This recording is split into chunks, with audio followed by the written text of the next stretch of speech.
Magandang araw po sa inyo, Kuya Bari. Ako nga po pala si Edmond. Sumulat po ako para ibahagi po sa inyo ang kwento at karanasang hinding-hindi ko po malilimutan sa aming baryo na matatagpuan po sa probinsya ng Bicol. Tandang-tanda ko po, maliwanag na maliwanag ang sikat ng buwan ng gabing iyon. Habang nagkakasiyahan sa buong baryo dahil ipinagdiriwang po ang piyesa sa plaza, saglit akong pumuslit dahil biglang sumakit po ang aking tiyan. Nangako sa sarili na muling babalik dahil hindi pa halos nangangalahati ang mga pagkain sa mga lamesa. Ang pagdiriwang ng piyesta ang pinakaaabangan naming lahat dahil talagang galante po ang mga tao sa aming Kuya Bari sa paghahanda.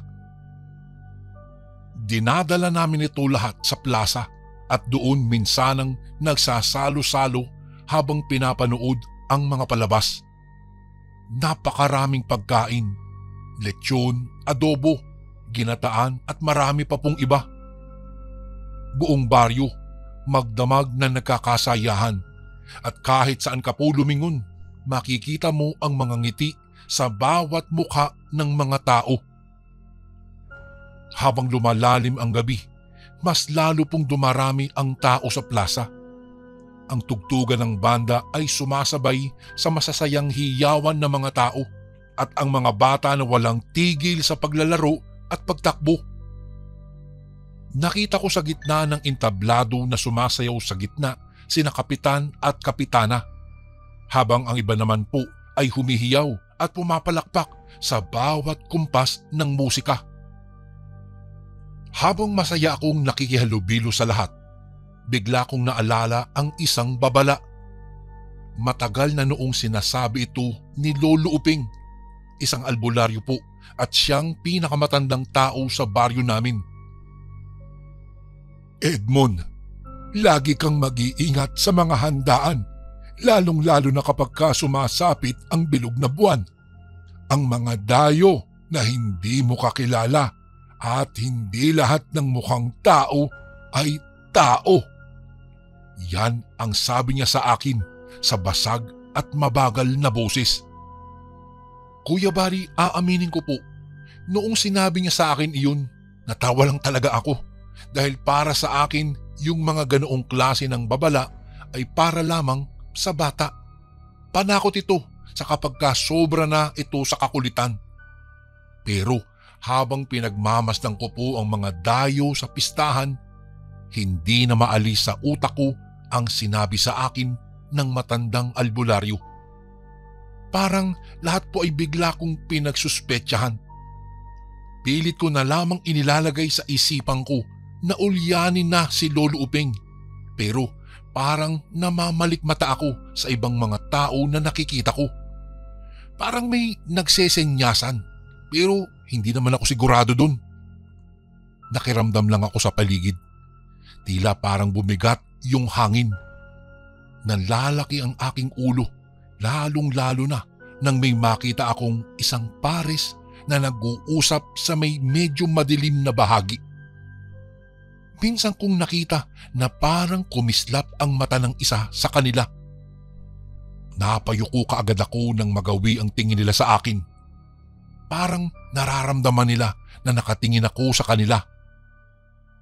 Maya-maya ay biglang nawala sa paningin ko ang dalawang nag-uusap na iyon.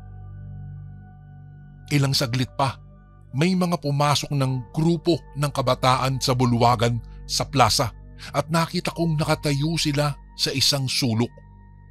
Nakangiti pero di umaalis ang tingin sa akin. Siguro mga 5 lalaki yun na di ko alam kung saan nanggaling. Wala rin naman akong makita na kasama nilang kakilala. Naalala ko ulit ang isa pang bilin ni Lolo Uping sa akin. Kapag nakita mo silang dumating, huwag na huwag kang titingin ng matagal. Huwag kang makikipag-usap sa kanila. Umuwi ka na kaagad. Dahil doon, parang tumayo ang balahibo ko sa likod ng aking batok habang ang mga estranghero naman ay patuloy pa ring nakatitig sa akin. Dahan-dahan akong umatras. Pilit kong iniwas ang tingin sa 5 lalaki na nakatayo po sa sulok. Habang naglalakad ako sa loob ng plaza ay parang sinusundan nila ako ng tingin. Nagdesisyon akong sundin ang bili ni Lolo Uping.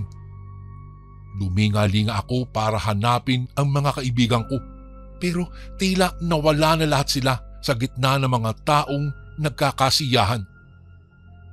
Lahat ng mga tao ay walang kamalay-malay sa nararamdaman kong takot dahil nga sa presensya ng mga dayong ito. Huminga ako ng malalim. Pilit na pinakakalma ang sarili. Siguro, napapraning na naman ako. Bulong ko lang sa aking sarili para alisin maski papaano ang kaba sa dibdib ko, Kuya Bari. Napatingin muli ako sa direksyon ng 5 lalaki. Doon ko napansin na isa sa kanila ay nakangisi. Bago ko pa mabawi ang tingin ko, lumapit sila sa akin ng kaunti at nag-iba po ng pwesto. Nagsimula akong maglakad palabas ng plaza. Umalis na ako sa lugar na iyon ng tahimik, pero habang ako po ay naglalakad, pakiramdam ko talaga may sumusunod sa akin. Dahil may mga naririnig akong mga yabag ng mga paa sa likuran ko. Bigla tuloy na pabilis ang mga hakbang ko, pero lalong bumilis din ang mga yabag sa likuran ko. Hanggang sa may narinig akong malamig na boses mula sa aking likuran. Edmond! Bigla akong natigilan at napako sa aking kinatatayuan. Alam nila ang pangalan ko. Nanginig bigla tuloy ang mga kamay ko. Ang boses ni Lolo Uping ang umaalingaw-ngaw sa utak ko. Umuwi ka na kaagad! At dahil doon, isang iglap lang, nagawa kong ihakbang uli ang mga paa ko at mabilis na tumakbo papauwi. Hindi ko na inisip kung sino ang makakasalubong ko o kung ano ang sasabihin ng mga tao. Basta ang mahalaga makalayo ako sa mga estrangherong ito. Pagdating ko po sa bahay, agad kong nilak ang pintuan at ako'y sumilip sa bintana. Sa dilim po ng gabi, walang ibang tao sa labas. Pero pakiramdam ko po ay nandoon pa rin sila, nag-aabang at nagmamasid sa akin. Halos hindi ako nakatulog ng gabing iyon. Kinaumagahan, nagising ako sa ingay mula sa labas. Mga usapan at sigawan ng mga kapitbahay. Para bang may kung anong pinagkakaguluhan.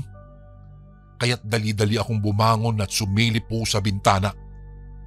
Nakita kong nagkukumpulan ng mga tao malapit po sa bakuran namin. Ang iba naman ay mayroong bitbit na patay na mga alagang hayop. Agad akong lumabas para alamin ang nangyayari. Pagdating ko po sa labas, nakita ko ang ilang mga alagang hayop. Mga kambing, manok, pati rin aso na nakahandusay at wala na pong buhay sa isang sulok malapit sa bahay namin. Ang mga katawan po nila ay may mga malalalim na sugat na tila nilaplap ng mabangis na hayop. Hindi ko talaga mapigilang kilabutan sa masaklap na nangyari sa mga hayop na iyon. Lahat ng mga tao ay nagtatanungan kung ano kayang hayop ang gumawa ng ganoon. Pero ako, may suspecha ako na hindi lang yun basta-basta hayop. Biglang pumasok sa isipan ko ang nangyari kagabi. Ang 5 estranghero na sumunod sa akin sa pag-uwi. Naalala ko ang babala ni Lolo Uping. Hindi lahat ng mukhang tao ay tao. Napalunok ako habang palihim na pinagmamasdan ang mga tao sa aking paligid. Kahapon lang ay tahimik at masaya ang baryo dahil sa pista. Pero bigla na lamang may nangyaring trahedya. Edmond, Wala ka bang napansin o narinig na ingay dito sa bahay niyo kagabi? Tanong ng isang matanda sa akin. Bigla tuloy ako napaisip kung sasabihin ko ba sa kanila ang totoo o magsisinungaling na lang. Alam kong hahaba pa ang usapan at hindi ko rin naman sila makukumbinsi kung sasabihin ko ang hinala ko sa mga dayo kagabi. Ay naku, tiyak ko, pagtatawanan lamang nila ako, lalo't wala naman akong ebidensya na maipapakita po sa kanila. Kaya yung sagot ko sa tanong ng matanda ay wala po. Sinabi kong wala akong alam, wala akong nakita, wala akong narinig. Natapos dun ang usapan. Yung mga tao nagsimula ng magsiuwian at yung may-ari ng mga hayop, malaki ang kanilang naging panghihinayang sa mga alagang namatay. Noong bandang tanghali po, inutusan ako ni nanay para pumunta kina Lolo Uping para sana hatiran ng pagkain ang matanda. Nadaanan ko pa nga ang bahay ni na Kapitan. Napatigil ako nang mapansing marami pa ring tao sa kanilang bakuran at nakilala ko ang isang grupo doon. Yun ang 5 dayo na kinatatakutan ko sa gabi ng pista. Mabilis akong naglakad papalayo at pasalamat ako sa Diyos kasi hindi nila ako napansin dahil abalang-abala sila sa pakikipagkwentuhan sa ibang tao na naroroon. Noong makarating po ako kina Lolo Uping, nakita kong nagpapahinga po ito sa ilalim ng puno ng mangga habang nakaduyan. Magandang tanghali po, Lolo Uping. May dala po ako sa inyo. Kumain na po ba kayo? Naku, may padala si nanay na ulam po at kanin sa inyo. Masaya kong sabi sa kanya. Agad namang siyang napangiti nang makita ang daladala kong menudo. Sabi niya, paborito daw niya ang pagkain iyon, lalong-lalo na kapag ka daw si nanay ang nagluto. Pakisabi nga sa nanay mo, maraming salamat. Halika, saluhan mo ako sa loob at may pag-uusapan tayo. Hindi na ako nagpatumpik-tumpik pa, Kuya Bari. Sumunod ako sa kanya sa loob at hindi dahil sa pagkain kung hindi dahil sa sasabihin niya. Gusto ko ring tanungin kung ano ang ibig sabihin ng naranasan ko kagabi. Pagkalagay sa lamesa ng mga pagkaing hawak niya, agad niya akong tinanong. Nakita mo na sila. Kailangan mo na ngayong mag-ingat dahil gabi-gabi na silang tatanod sa iyo, Edmond. Dahil sa sinabi ni Lolo ay napalunok at napatingin ako sa kanya. Hindi makapaniwala sa kanyang sinabi. Lolo, gabi-gabi po tatanod? Parang biglang sumikip ang dibdib ko, Kuya Bari. Lalong-lalo na at nakita kong seryosong-seryoso ang mukha ni Lolo. Alam kong totoo na sa pagkakataong iyon ang sinasabi niya. Parang nahuhulaan nito ang nasa loob ko maski hindi ako magsabi. Anong ibig niyo pong sabihin, Lolo? Saka, bakit po ako? Sino ba sila? Huminga ng malalim ang matanda bago ito sumagot. Sila ang mga tinatawag na aswang nakatanod. Sagot ni Lolo sa akin. Kuya Bari, ang mga katanod ayon kay Lolo ay isang uri daw po ng aswang na kilala sa pagsunod o pagbabantay sa kanyang napupusuang biktima.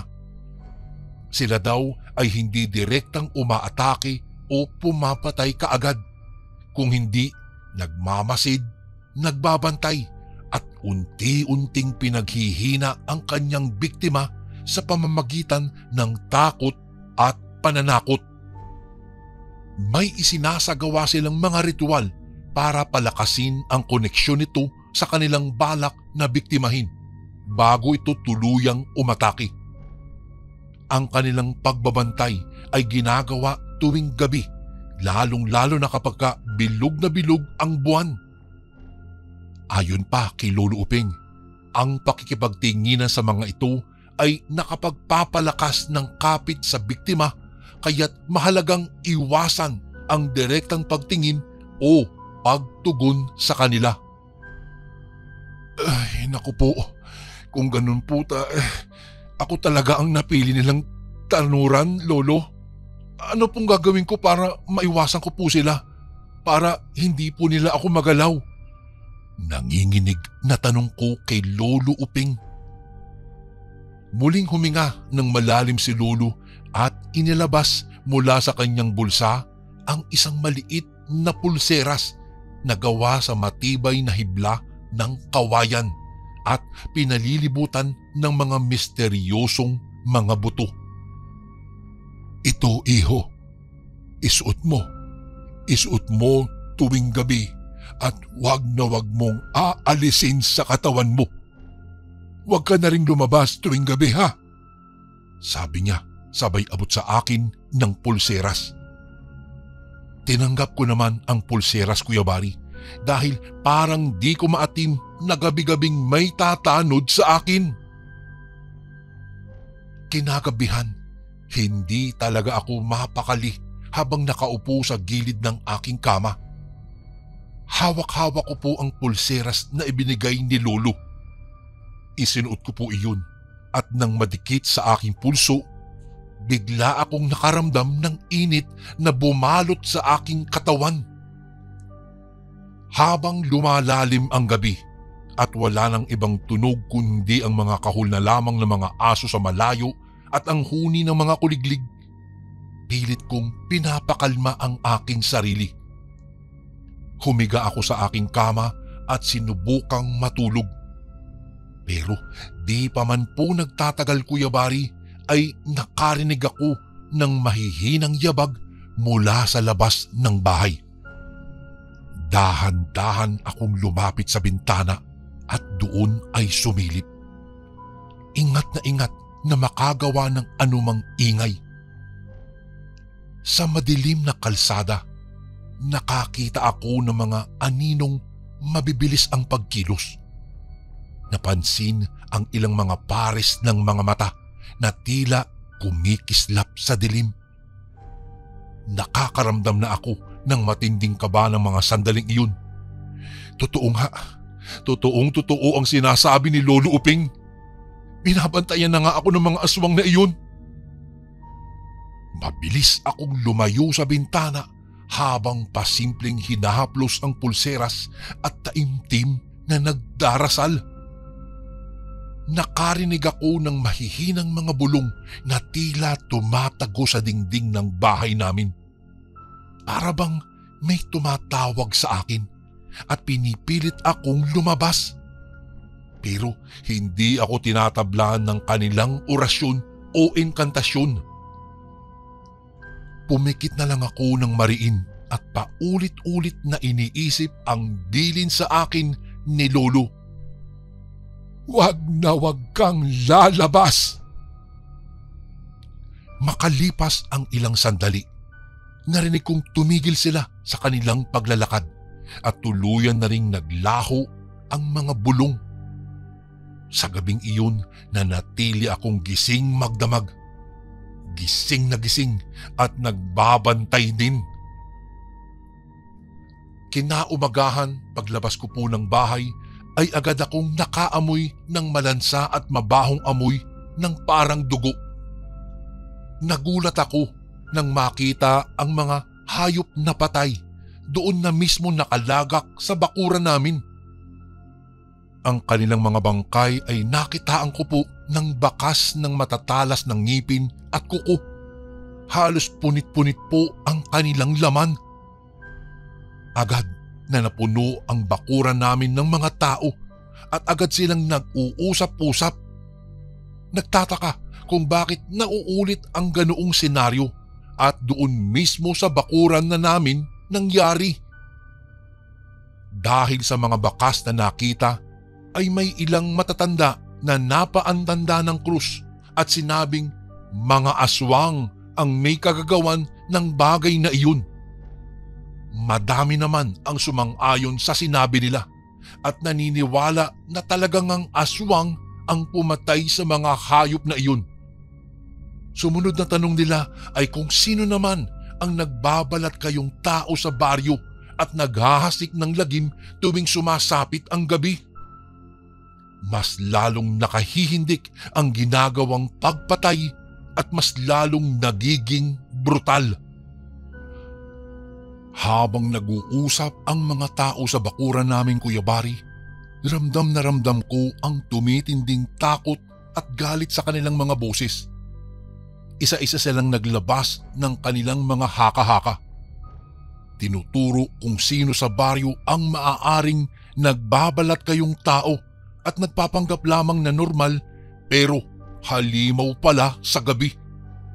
At isa po sa pinaghihinalaan nila ay ako, ang aking nanay, maging si tatay. Dahil 2 araw nang may natatagpo ang mga patay na hayop sa aming bakuran. Ano ho? Hindi ho kami. Imposible naman pong kami dahil alam nyo namang matagal na kaming nakatira dito sa baryo natin. Saka sino ba ang tangang ilalagay sa sarili niyang bakuran ang mga pinapatay niya? Sadyang dito lang inilalagay kasi ang kinakain nila, yang mga hayop na yan, habang binabantayan ako. Agad na nabaling sa akin ang lahat ng kanilang mga tingin. Ngunit agad akong tumahimik, Kuya Bari, nang makita kong lumapit si Kapitan at ang kanyang asawa. Bagamat hindi po nila kasama ng mga oras na iyon ang mga estranghero, ay naging malayo na agad ang loob ko sa kanila mula nang makita ko sa kanilang bahay ang 5 lalaki na iyon. Pakiramdam ko may itinatago sila at may kaugnayan sila sa mga dayo. Mas nakakatakot ang isipin na may kinalaman din sila sa nangyayaring pagpunterya sa akin ng aswang. Ano bang nangyayari naman dito? Tanong ni Kapitan. Agad naman siyang nagpalatak nang makita ang kaawa-awang kinahinatnan ng mga hayop. Agad siyang nagpatawag ng mga tanod sa barangay at napag-usapan nila na magkakaroon ng curfew sa baryo namin. At maliban pa doon, kailangan daw magsagawa na ng mga pagronda upang maiwasan na ang ganoong mga pangyayari. Agad namang ikinatuwa ng mga tao ang aksyon mula sa aming kapitan. Nang makuha na po ang mga hayop sa bakuran namin, bumalik na ako sa loob ng bahay upang kumuha ng kahit na kaunting tulog. Ngunit ng mga oras na iyon, kung kailang wala na ang mga tao, saka naman nakaramdam ako na parang may nakatingin o nakasunod sa akin. Nang tignan ko naman ang paligid ay wala namang tao maliban sa aking nanay at si tatay na noon ay seryosong pinag-uusapan ang mga kakaibang pangyayari sa bahay namin. Muling sumapit ang gabi at hindi ko po mapigilan ang mabilis na pagtibok ng aking puso. Hindi na naman ako dalawin ng antok dahil sa tindi ng takot sa mga kantanod. At tulad po noong isang gabi, may mga narinig na naman akong mga yabag at tumigil iyon sa tapat mismo ng bintana ng aking silid. Maya-maya'y bigla itong kumatok. Noong una po ay mahihina lamang pero habang tumatagal, palakas ito ng palakas.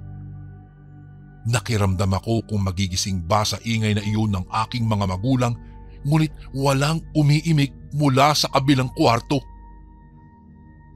Dahan-dahan akong muling lumapit sa bintana at ako'y sumilip doon. Umaasang walang kahit na anong makikitang nakakatakot. Pero hindi iyon ang nakita ng aking mga mata. May nakatayo sa labas. Isang mataas na figura na balot ng itim na damit. Ang mukha nito'y hindi maaaninag dahil ito'y natatakpan ng sombrero. Pero ramdam na ramdam kong tumatagos ang tingin nito at ito'y direktang nakatingin sa akin. Maya-maya'y muli niyang itinaas ang kanyang mga kamay at ito'y kumatok ng mas malakas. Napaatras ako, Kuya Bari. Habang patuloy ang pagkatok sa bintana ay tila may bumubulong na tinig mula sa labas. Malamig at mahina. Malinaw na malinaw ang sinasabi. Edmond, lumabas ka. Tinakpan ko ng una ng aking magkabilang tenga at sinasabi sa sarili kong huwag magpapaloko sa kung anuman ang nasa labas. Ilang sandali pa, tumigil ang mga katok. Biglang tumahimik pero alam kong hindi pa rin siya umaalis. Habang naghihintay ako ng muli niyang pagkilos, ay napagtanto kong di 5 tao ang naroon sa labas. Kung hindi, iisa lang. Nalito tuloy ako bigla. Yung 5 estranghero sa bahay nila Kapitan, hindi ko na rin nakita maghapon sa aming baryo. Isa lamang ang aking napagtanto. Kung hindi sila ang kantanod na nagbabantay sa akin, may iba pa na nagpapanggap sa aming baryo. Ilang gabi pa ang nagdaan. Patuloy pa rin na nangyayari ang mga kababalaghan. Patuloy pa rin natatagpuan ang mga patay na hayop sa aming bakuran. Wala rin pong nagawa maging ang mga rumorondang tanod sa gabi. Napagpasyahan kong puntahan na si Lolo Uping at sabihin sa kanya ang lahat-lahat, ang mga bagay na nalalaman ko at ang aking mga hinala. Alam kong walang ibang makakatulong sa akin maliban lang sa kanya. Nang marating ko ang kanyang bahay, katulad ng dati, nakatambay na naman siya sa kanyang kubo at pagkakita pa lang sa akin, agad siyang tumayo na para bang inaasahan na ang aking pagdating. Lolo, may kailangan po akong sabihin sa inyo eh. Para kasing may iba pang aswang sa baryo bukod po sa mga dayo. Ang mga nangyayari kagabi, nalaman kong iisa lang po ang tumatanod sa akin. Tahimik na tumango ang matanda at inanyayahan niya akong maupo sa bangko sa loob ng kanyang kubo. Sa ibabaw ng katabing lamesa ay mayroong garapon na puno ng mga durog na buto at alikabok na may amoy ng usok mula sa mga halamang gamot. Edmond, kilala ko ang mga aswang na nagtatago rito. Sadyang marunong makisama sa mga tao at mahilig din silang makihalubilo. Pero dahil ikaw ngayon ang napili nilang tanuran, kailangan na kitang tulungan dahil ayokong matulad ka sa 5 dayo na iyon na sinasabi mo. Agad na isinalaysay ni Lolo Uping na ang 5 lalaki daw ay hindi mga aswang, pero kinakasangkapan lamang sila ng aswang para sa pansarili nitong interes.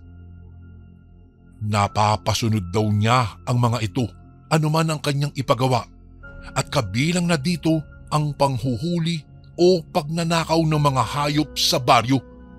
Ito ang ipinanlalaman sa tiyan ng aswang habang di pa naisasagawa ang pambibiktima daw sa akin. Lolo, may paraan po ba para malaman kung sino siya?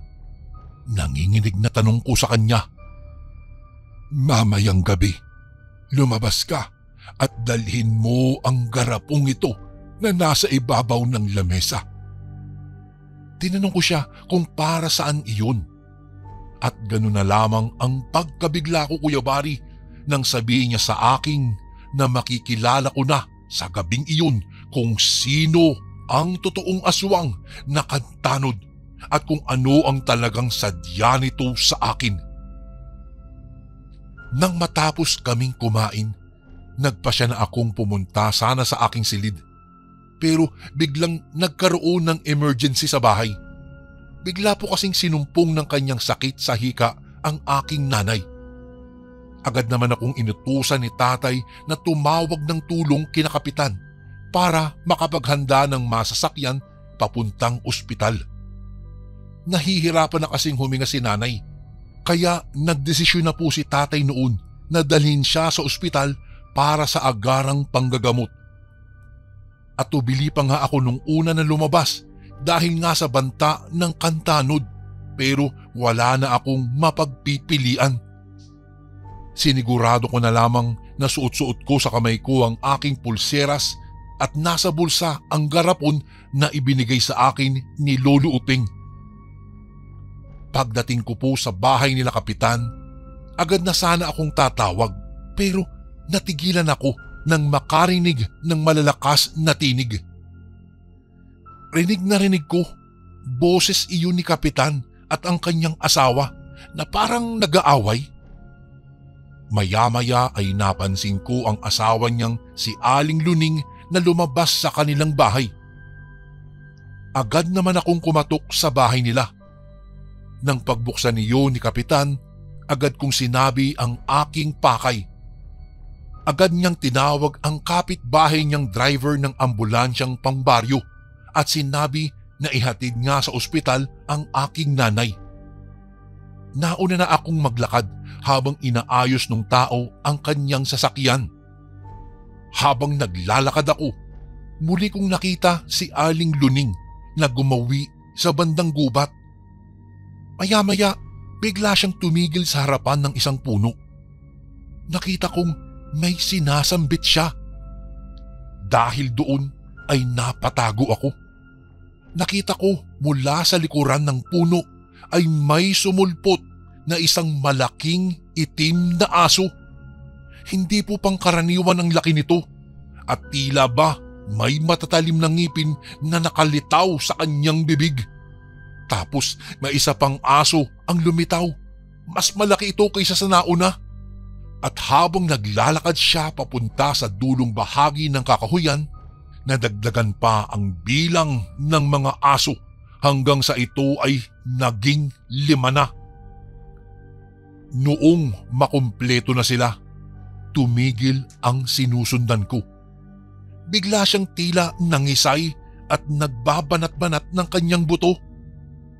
Ang anyo ni Kapitana Luning ay nag-iba. Gulat na gulat ako dahil ang mga mata niya ay nagiging pula. Ang kanyang likod ay nagiging baluktot at nagiging malahalimaw ang kanyang hitsura. Isang klase ng halimaw na may matatalas at mahahabang pangil. Natakot na ako at dahil doon ay napaatras ako at nag-ingay ang tuyong dahon sa ilalim ng aking mga paa.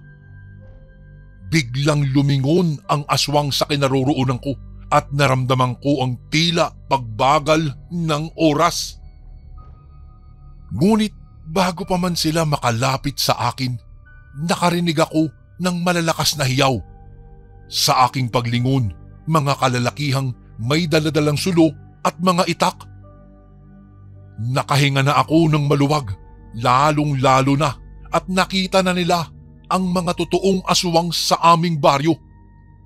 Agad nilang napalibutan ang 5 aso pati si Aling Luning. Ikaw pala, Kapitana, ang may gawa ng lahat ng mga perwisyo dito sa ating baryo. Hindi ka na po makakatakas. Sigaw ng isang galit na lalaki. Doon lumantad ang tunay na anyo ng aswang sa aming baryo, Kuya Bari. Galit na galit ang mga tao. Dahil sa takot, umatras si Kapitana at ang mga halimaw na mga aso. Ngunit noong makitang sukol na sila ng mga tao, agad na umakyat ng puno si Aling Luning at ang mga alagad naman niya ay tinangkang lumaban para ipagtanggol ang kanilang amo. Naghanda rin ang taong bayan. Pinagsisibat nila ang mga halimaw. Nauna nang napaslang ang 5 aso at isinunod naman ang aswang na kantanod. Agad ko siyang sinabuyan ng pulbos na galing sa aking garapon. Ganun na lamang ang sigaw nito nang masugatan ang braso ng Kapitana. Ngunit hindi na siya nagpatumpik-tumpik pa. Alam niya na sukol na siya kaya naman nagpasya siyang tumakas. Mabilis po itong tumalon-talon sa bawat puno hanggang sa kinain na siya ng kadiliman. Magmula po noon, hindi na po nagpakita ang asawa ni Kapitan. Umamin naman sa amin si Kapitan na kailan lamang daw niya napag-alaman na galing pala sa lahi ng mga aswang ang kanyang naging asawa. Nalaman lamang nito ang lahat-lahat nang bumisita sa kanilang bahay ang 5 nitong pamangkin na walang alam gawin kung hindi ang magpakasiba sa pagkain. At inamin din ni Kapitan na siya rin daw mismo ang nakahuli sa asawa niya at sa 5 nitong pamangkin sa ginagawa nilang pagtatanod sa akin. Dagdag pa ni Kapitan, umamin daw sa kanya ang kanyang asawa at sinabing natipuhan daw ako umano ng isa niyang pamangkin na lalaki at balak nila akong gayumahin at gawing katulad daw nila. Ngunit maski daw anong gawin nila ay di sila makalapit sa akin. May kung ano daw malakas na puwersa ang pumipigil sa kanila para hindi nila ako masaktan. Bigla pong naalala ko ang pulseras na ibinigay sa akin ni Lolo Uping. Napahalik ako bigla sa agimat na iyon at umusal ng isang maiksing dasal. Nang mag-uwian na ang lahat, nagkaroon na ng katahimikan ang buong gabi. At sa kauna-unahang pagkakataon mula nung pista ay nakatulog na rin ako ng mahimbing. Nilubayan na ako ng mga aswang at magmula ng araw na iyon, hindi na sila bumalik sa aming baryo. Kuya Bari, dito ko na po tatapusin ang aking kwento. Sana po ay mapagbigyan niyo pong basahin ito sa inyong channel. Lubos na Gumagalang, Edmond. Ito naman po ang ating pangalawang kwento. Ang Nueva Ecija ay isa sa pinakamagandang lugar sa Pilipinas. Dito mo makikita ang mga iba't ibang tanawin na tiyak namang hahangaan mo talaga. Sa panahon po ngayon ay maraming turista ang nagnanais na makapasyal sa lugar na ito at isa na po ako sa madalas na bumabalik-balik sa lugar na ito. Ngunit isa rin sa dahilan kung bakit bumabalik ako dito ay dahil sa kwento ng aking lolo na itago na lamang natin sa pangalang Armando. Magandang araw po, Kuya Bari. Tawagin niyo na lang po ako sa pangalang Lander. Ako po ay kasalukuyang nakatira dito sa Chicago, Illinois. Sa katunayan po, natagpuan ko ang inyong channel sa pamamagitan ng isang kaibigan. Siya na rin ang nagtulak sa akin upang ibahagi ko po ang aking istorya. Kung mamarapatin po, ay itago na lang kami sa mga hindi naming tunay na pagkakakilanlan. Dahil ang tauhan sa kwento ay kasalukuyang pang nabubuhay at kami ay nagpapasalamat dahil siya ay malakas pa din sa edad na 75. Sisimulan ko na po ang aking kwento. Ang aking lolo po ay tubong Maynila na nagbakasyon sa Nueva Ecija noong taong 1965. Bata pa lang po ako, madalas na ito ikwento ni lolo sa amin ang tungkol sa kanyang karanasan sa Nueva Ecija. Kung kanya umanong matatandaan, Semana Santa po noon nang siya'y nagpasyang magtungo sa lugar na iyon. Hindi pa po ganun kadami ang nakatira doon sa lugar na iyon. Magubat pa, ngunit sagana sa ganda ang karagatan na talagang iyong maiibigan. Sa lugar na iyon, Kuya Bari, una niyang natagpuan ang kanyang inirog na naging sanhi din ng muntikan na niyang hindi makapag-asawa. Siya po ay si Carlota, isang magandang babae na talaga namang kahit sino ay mapapaibig sa kanya. Naging matalik na magkaibigan sila lolo at si Carlota At ang dalaga rin ang naging dahilan kung bakit nag-extend po si Lolo ng 1 linggo pa. Dahil parabang napamahal na sa kanya si Carlota at maging si Carlota sa kanya. Kung ilalarawan daw si Carlota, ay isa itong babaeng may mahaba at maitim na buhok. At tila ba alagang-alaga sa niyog at aloe vera sa sobrang kinis at dulas. Maputi ang mga balat na tila ba hindi naaarawan daw. Hindi naman katangusan ang ilong pero bumagay sa mga mata niyang nangungusap na dinaglagan pa ng mahahaba niyang pilik mata. Maliliit na hugis ng pisngi at labi. Kaya naman para sa kanya, si Carlota ang pinakamagandang babae sa lugar na iyon. Ngunit Kuya Bari, may kakaiba din umano siyang napapansin kay Carlota na sa tuwing sumasapit ang 6:00 ay nagmamadali na itong si Carlota na umuwi sa hindi niya malamang dahilan.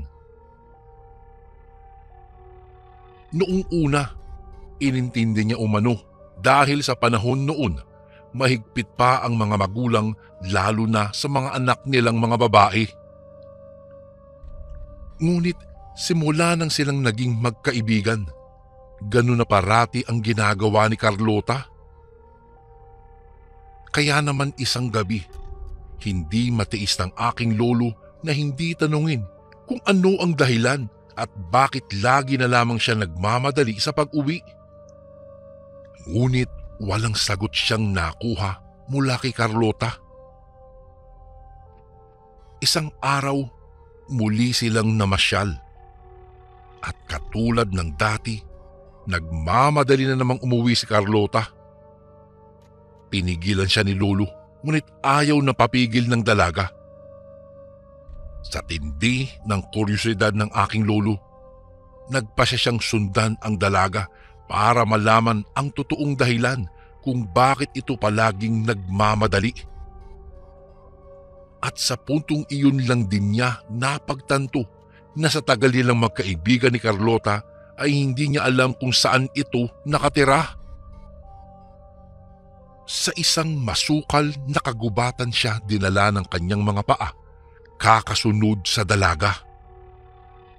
Ngunit nawala na ito sa kanyang paningin dahil tila ba ang bilis nitong maglakad. Nagtataka pa nga siya na sa hinhin ng dalaga ay ganong kabilis maglaho kapag nagmamadali. Naisip niyang marahil ay napaka-istrikto talaga siguro ng kanyang mga magulang at kailangan makaabot siya sa oras na ibinigay sa kanya. Napabuntong hininga na lamang si Lolo at akto nang aalis. Ngunit paglingon niya sa likod ay halos matanggal umano ang kanyang puso sa sobrang takot. Dahil isang nilalang na nakakatakot ang nasa kanyang likod. Buhagag umano ang buhok nito at nanlilisik ang mapupula nitong mata. Napasigaw si Lolo kasabay ng pagsigaw din ng nilalang. Naamoy pa ni Lolo ang nakakasulasok nitong hininga. Kitang-kita rin niya ang matatalim nitong pangil at malapot nitong laway. Muling napasigaw si Lolo sa takot, ngunit natigilan siya nang biglang bigkasin nito ang kanyang pangalan. Napatingin si Lolo sa nilalang na nagtataka. Inulit pa nito ang pagtawag sa pangalan niya. Maging ang nilalang sa harap niya ay tila nagtataka rin. Lalo na sa pagbigkas nito sa kanyang pangalan na tila ba nagtatanong ang tono. Ilang minuto pa ang lumipas bago na pamilyar ni Lolo ang boses ng nakakatakot na nilalang na nasa harapan niya. Nanlaki ang kanyang mga mata nang kanyang mapagtanto kung sino ito. Naupo si Lolo sa lupa na tila ba naglaho ang takot at kanyang kaba. Isama pa niya ang hindi makapaniwalang pakiramdam na ang nilalang sa kanyang harapan ay walang iba kung hindi ang iniirog niyang si Carlota. Alam ko po, Kuya Bari, na hindi na bago ang ganitong istorya sa inyong channel. Dahil marami na rin po akong narinig, pero salamat po kung mapili ito.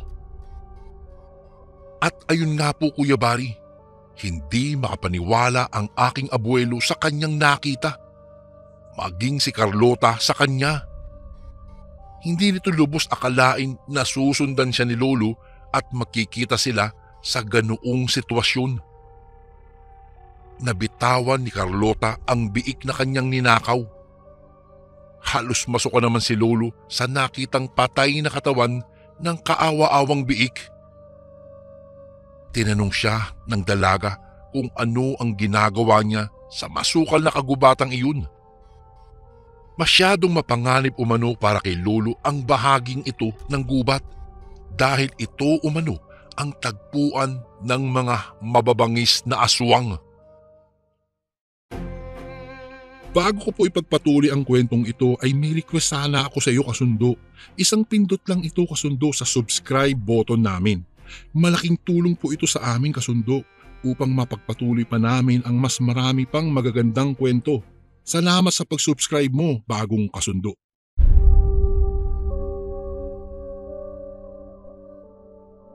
Lalong siniklaban ng takot si Lolo sa kanyang mga narinig.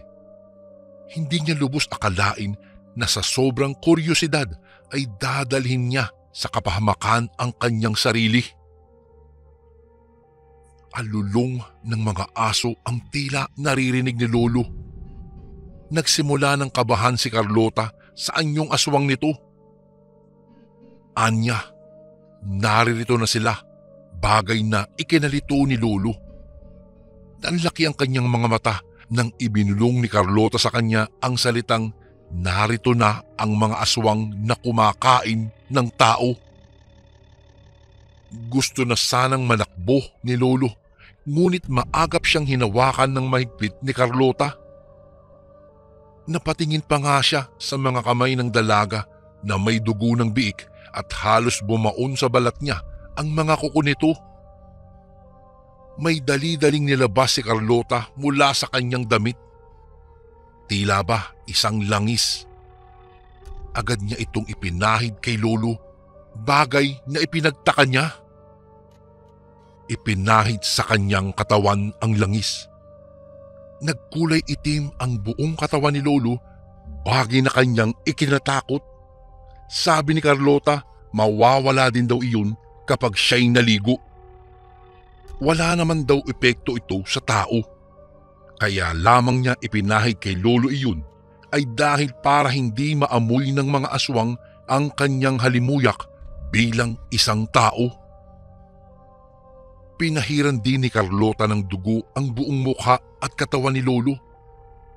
Nasusuka man ay kanyang tiniis alang-alang sa kanyang buhay. Pinahawakan din ni Carlota sa kanya ang biik at pinaupo siyang parang dumudumi habang si Carlota naman ay panay ang pagngata sa biik.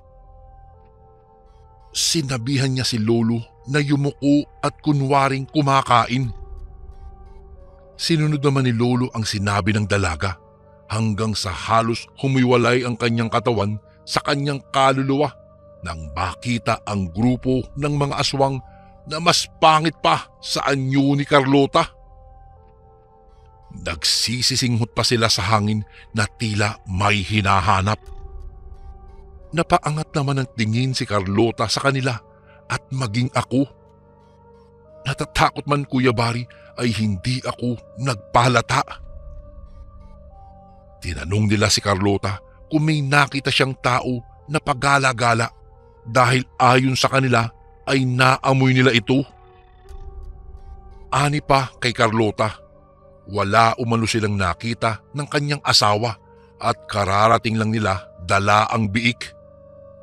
Baka umano palabas na ng gubat ang kanilang hinahanap dahilan upang manakbo sila. Dinala ni Carlota si Lolo sa kanilang bahay at doon nakita ni Lolo na halos lahat ng nandoon ay mga kauri ng dalaga. Ayon pa sa kanya, Hindi sila masasamang aswang at puro mga baboy at ibang hayop lamang ang kanilang kinakain. At ang mga nakita ko kanina ay ang mga uri ng mga aswang na laman ng tao ang kinakain nila. Sinabi ni Carlota na bukas na umuwi si Lolo at huwag matakot dahil ligtas siya sa piling ng kanyang mga kauri. Natatakot man, nagpasalamat naman si Lolo at nagpa siyang ipagpabukas na lang ang kanyang pag-uwi. Kinabukasan, maagang hinatid ni Carlota si Lolo sa bayan. Masakit man ay nagpaalam sila sa isa't isa. Nagpasya na kasi si Lolo na bumalik na sa Maynila at nangangamba siya para sa kanyang buhay. Isang mahigpit na yakap ang iginawad ni Lolo kay Carlota. Yakap ng kanyang wagas na pagmamahal at pasasalamat sa pagkakaligtas nito sa kanyang buhay. Kung iyong tatanungin, Kuya Bari, kung nawala ba ang pagmamahal ni Lolo kay Carlota, ang sagot po ay hindi. Balak ni Lolo na tanggapin ang pagkatao ng dalaga at mamuhay kasama nito. Ngunit si Carlota po ang umayaw. Dahil ayaw niya na alisin kay Lolo ang pagiging normal nitong tao. At kung mahal umano siya ni Lolo, bumalik daw siya sa Maynila at manatiling ligtas at buhay. Basta't malaman lang daw niya na buhay at ligtas si Lolo ay masaya na siya kahit magkaiba pa ang kanilang anyo at mundo. Pagbalik ni Lolo ng Maynila, taon pa ang lumipas bago siya nagmahal muli. Tinupad ang pangako niya kay Carlota na hindi na muling babalik pa sa Nueva Ecija. Napangasawa ni Lolo ang aking Lola Faustina, taga Bulacan, at bumuo ng pamilya, at sila ay binayayaan ng 5 anak. 2 babae at 3 lalaki, at isa doon si Carlota, ang aking mama. At ngayon po lahat kami ay nasa Illinois na. At minsan kapag bakasyon, umuuwi ako sa Pilipinas upang dayuhin ang Nueva Ecija kung saan naganap ang pag-ibig at karanasan ng aking abuelo. Kukuha ako ng larawan saka dadalhin pabalik sa Amerika upang makita niya ang itsura ng lugar. At kahit magpasanggang ngayon po, ay patuloy pa rin niyang hinahangaan ang lugar kung saan nakilala niya ang dating niyang inirog na si Carlota. Dito ko na po tatapusin ang aking kwento, Kuya Bari. Salamat po sa pagbabasa ng aking liham sakaling mapili niyo po ito. At binabati ko po lahat ng mga tagapakinig niyo po ngayon at maging ang aking lolo. Lolo, salamat sa ibinahagi mong istorya. Pinakita mo sa akin na walang boundary or limitation ang pag-ibig, mapatao man o aswang.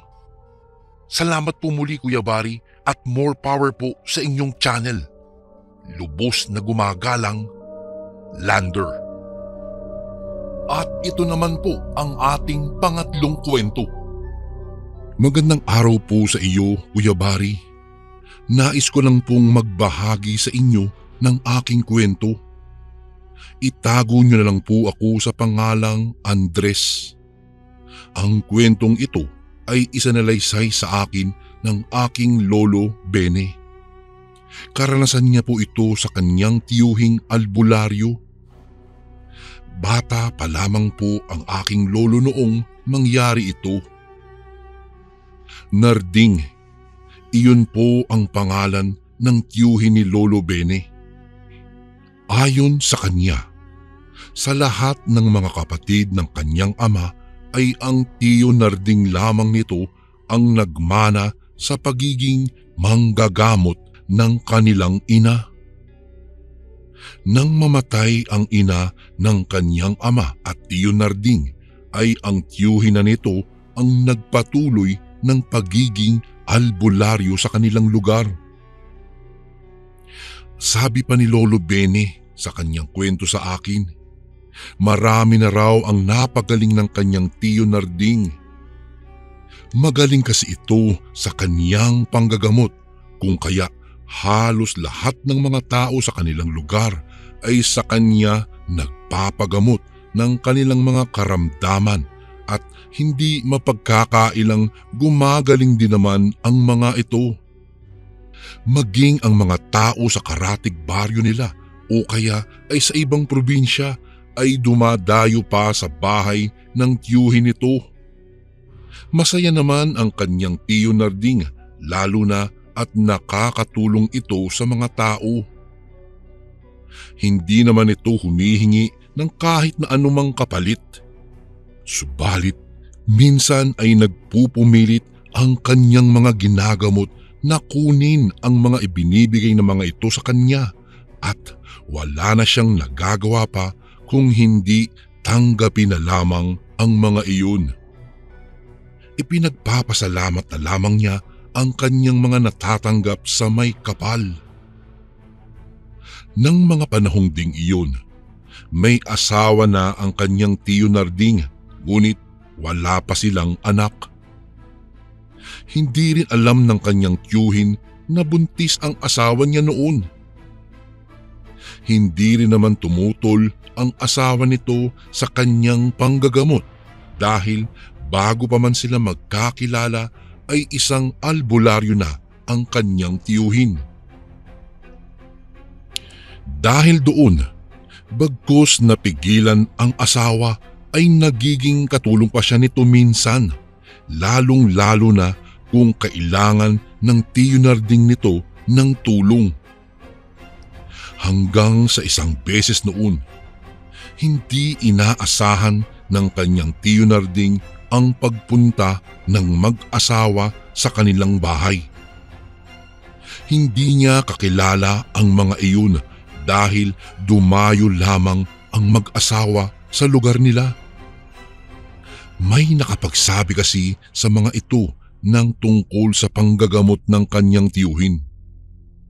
Kung kaya hindi nagdalawang isip ang mag-asawa na puntahan ito.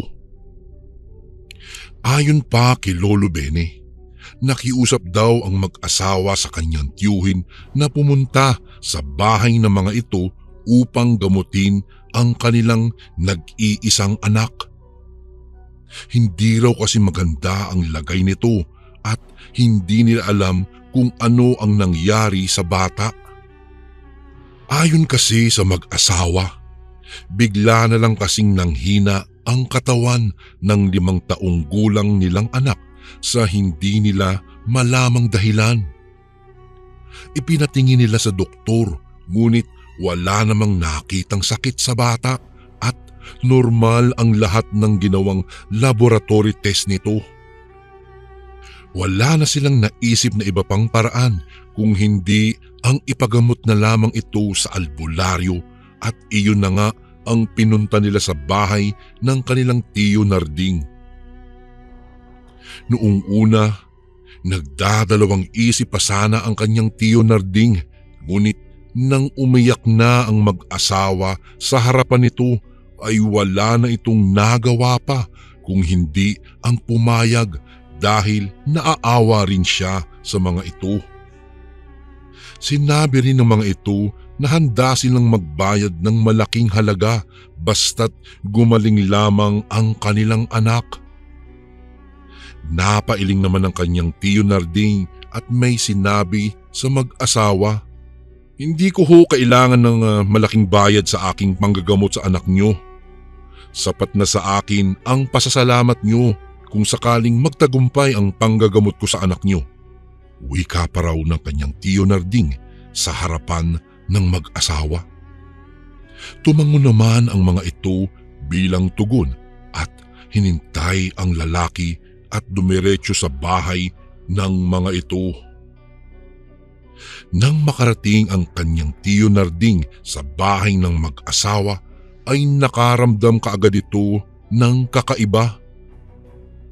Kaagad niyang tinungo ang silid kung saan nakahiga ang anak ng mag-asawa. Napailing siya nang makita ang sitwasyon ng kawawang bata. Nakahawa kasi ito sa kanyang tiyan habang nakakunot ang mga noo. Marahil ay sumasakit ang tiyan nito at pilit lamang niyang iniinda. Hindi na niya inaksaya ang kanyang oras at tiningnan ang bata. Tinawas niya ang anak ng mag-asawa at matapos ang ilang sandali ay muli siyang napailing.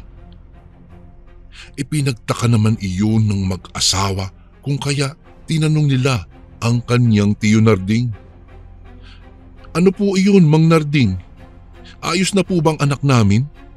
Sunod-sunod na tanong ng mag-asawa sa kanyang tiyuhin. "Hindi maganda ito. May gustong kumuha sa anak ninyo. Hindi basta-bastang nilalang ang may nais na gawin ng pagkuha sa anak niyo," wika ng kanyang tiyuhin. Bago ko po ipagpatuloy ang kwentong ito ay may request sana ako sa iyo, kasundo.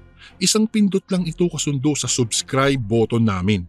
Malaking tulong po ito sa amin, kasundo, upang mapagpatuloy pa namin ang mas marami pang magagandang kwento. Salamat sa pag-subscribe mo, bagong kasundo. Dahil sa sinabi nito sa mag-asawa ay naalarma ang mga ito. Nagtanong din ang mga ito kung ano ang nangyari sa kanilang anak.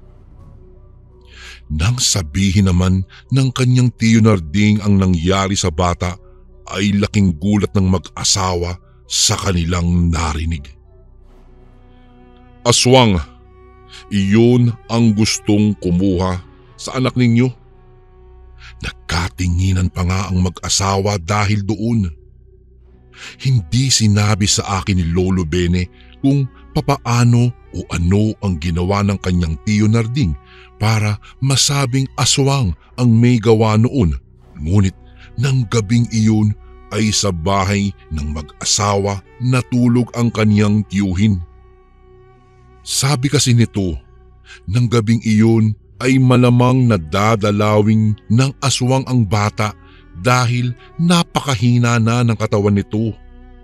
Sa katunayan, hindi nga nagkamali ang kanyang tiyo Narding patungkol sa bagay na iyon dahil nang gabing ngang iyon ay dinalo nga ng aswang ang anak ng mag-asawa.